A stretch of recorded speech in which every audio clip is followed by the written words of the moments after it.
sings, then let me live forlorn.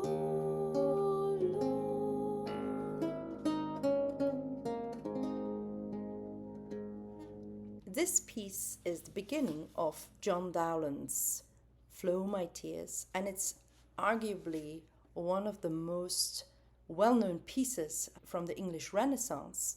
It's written by John Dowland. It's a very sad song, and we can wonder, like, why is this piece so popular? So it's filled with despair. Why do we listen to music that makes us feel sad? This is the paradox of tragedy, and it occupied the minds of philosophers, psychologists, and musicians for centuries. And here I want to forward the solution to this paradox, to the question of why we enjoy sad music, proposed by John Dowland. So John Dowland was an English Renaissance composer, lutenist, and singer. He was known for sad songs such as Go Crystal Tears, Come Heavy Sleep, Flow My Tears, and his idea is that sadness transforms your mind and makes you smart, it makes you clever, it makes you attentive to your environment, and it allows for the kind of deep abstract thought that you need in order to gain deep knowledge. And that makes music-induced sadness valuable. And that sort of idea actually prefigures the aesthetic that we now know as dark academia, which is an aesthetic that emphasizes gloominess and scholarliness. So Dowland himself was aware of the paradoxical nature of sad music and about how it can be, strangely, a source of happiness.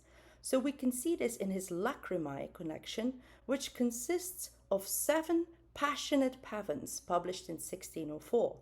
Now, as you can see, the frontispiece has a Latin phrase that means, "He whom fortune has not blessed either rages or weeps." But as Dowland points out in his preface, though the title doth promise tears, pleasant are the tears which music weeps. And that is an allusion to the paradox of tragedy. There is something comforting in listening to music that explicitly allows no ray of hope, that's all doom and gloom. Now, why do we enjoy sad music? While we do not generally enjoy being sad in real life. Now, to put this into context, like many of his contemporaries, Dowland dabbled in neo-platonism and hermetic magic. In the 16th and early 17th century, many philosophers such as Pico della Mirandola, Cornelius Agrippa, and Giordano Bruno were taken with the idea that indeed our cognitive faculties were damaged, for example, arguably, as they thought at the time, by the fall. The fall had badly damaged our cognitive faculties and made it difficult for us to gain knowledge. However, they thought that you could restore the state of fallenness by drawing on sources that were somehow less tainted. And this actually fits, as Frances Yates says in her influential book on Giordano Bruno as a hermetic magician. She thinks that this has to do with a cyclical view that people in the Renaissance had. So unlike today, they had this idea that we go through these cycles, like it used to be better and then it got worse. And so when you're in a time when you don't know much, you could draw on an earlier time where you knew more. And this means the writings of the Jewish mystical texts, the Kabbalah, which Christian authors appropriated, and the writings of a legendary so-called priest, Hermes Trismegistus. But another route to restore human faculties next to magic was mood management, managing our emotions. And we now know from the psychology of music that this actually helps.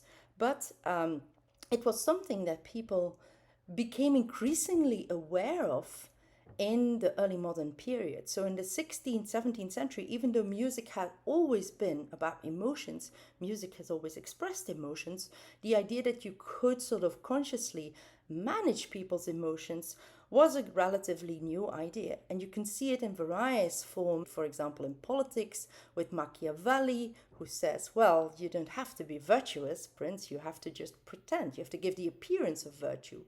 and you have to manage people's emotions. That's why it's better for people to be afraid of you because than to love you, because fear is a powerful motivator. And you could see it in the theater, such as in Shakespeare, who has various plays that exactly center on this idea where people are so much sort of in the thrall of their emotions, like Othello, that they just do horrible things.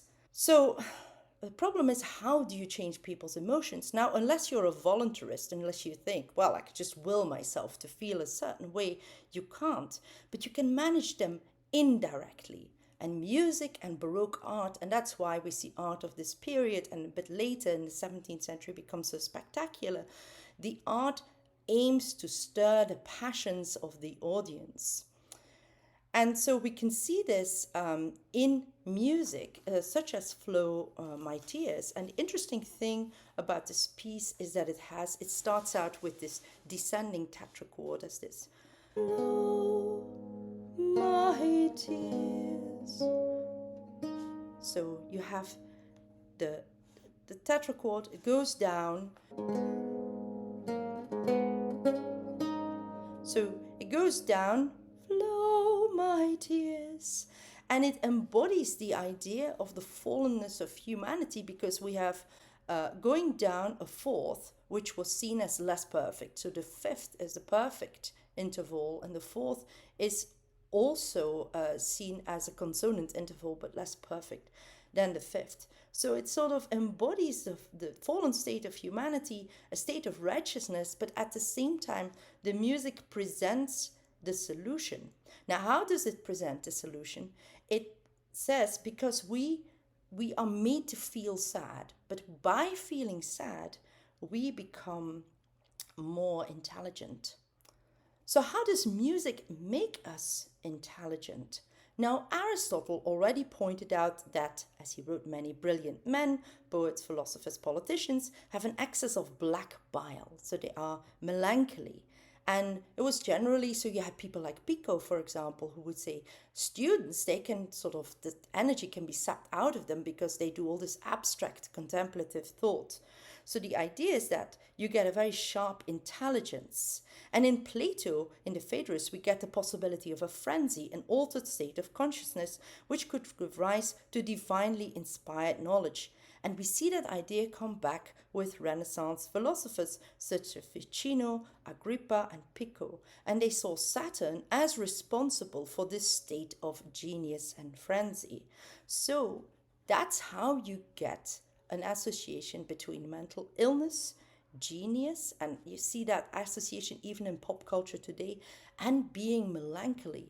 And you can see it in this brilliant drawing of Melancholia by Dürer. So you can see this winged female figure being very withdrawn and melancholy, but you also see the picture sort of embodies the kinds of abstract thought that melancholy and the influence of Saturn, because there's also an astrological idea behind this that we have. So we can see in Dowland the idea of melancholy and of the transformative effect of music. Music can make us smart and can do that by managing our emotions and bringing us under the influence of Saturn. And that's how we're capable of abstract thought and of deep knowledge. And that gives us the connection between mental illness and genius as well. And it's really interesting to note that actually there is contemporary psychological evidence to back this up. Namely, the fact that people who are sad, so if you're put in a sad mood, you are more critical. You will evaluate arguments more critically. And so that is one reason that you would listen to sad music. Sad music makes you intelligent. Dowland said so.